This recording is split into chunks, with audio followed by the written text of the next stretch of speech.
सत्ता हथियाने के लिए राजनीति किस हद तक गिर सकती है, इसका सबसे बड़ा और जीता जागता उदाहरण है कैरेक्टर असैसिनेशन, यानी किसी की छवि को पूरी तरह बर्बाद कर देना। मतलब देश के सबसे ईमानदार, शालीन और दुनिया भर में सम्मानित अर्थशास्त्री को सिर्फ अपने राजनीतिक फायदे के लिए एक सोची समझी साजिश के तहत विलेन बना दिया गया। जी हाँ, मैं बात कर रहा हूँ पूर्व प्रधानमंत्री डॉक्टर मनमोहन सिंह जी की। याद कीजिए 2014 से पहले का वो दौर जब बीजेपी और उनके बड़े बड़े नेताओं ने मनमोहन सिंह को बदनाम करने में कोई कसर नहीं छोड़ी थी। संसद से लेकर सड़कों तक उन्हें न जाने क्या क्या कहा गया।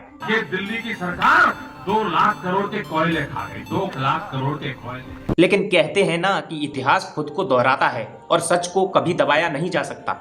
देश की सबसे बड़ी अदालत यानी सुप्रीम कोर्ट ने एक ऐतिहासिक फैसला सुनाया है, जिसने बीजेपी के 12 साल पुराने प्रोपेगेंडा की धज्जियां उड़ा दी हैं। सुप्रीम कोर्ट ने कोयला ब्लॉक आवंटन मामले में पूर्व प्रधानमंत्री डॉक्टर मनमोहन सिंह को पूरी तरह से क्लीन चिट दे दी है।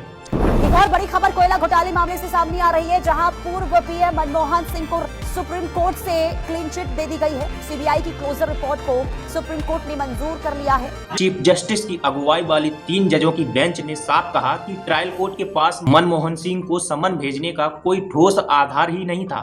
सीबीआई ने तो साल 2014 में ही अपनी क्लोजर रिपोर्ट में उन्हें बेकसूर बता दिया था, लेकिन राजनीति के दबाव में इस केस को जबरदस्ती खींचकर उनकी छवि खराब करने की कोशिश की गई। सबसे बड़ा अफसोस इस बात का है कि बीजेपी की राजनीति पर मनमोहन सिंह ने संसद में एक ऐतिहासिक बात कही थी कि इतिहास मेरे प्रति उतना क्रूर नहीं होगा जितनी मीडिया और विपक्ष रही है। People say I was a silent prime minister. I was not the prime minister who was afraid of talking to the press. I met the press regularly, and on every foreign trip that I undertook, I had a press conference on return in the plane or immediately after landing. I honestly believe that history will be kinder to me than the contemporary media or the power.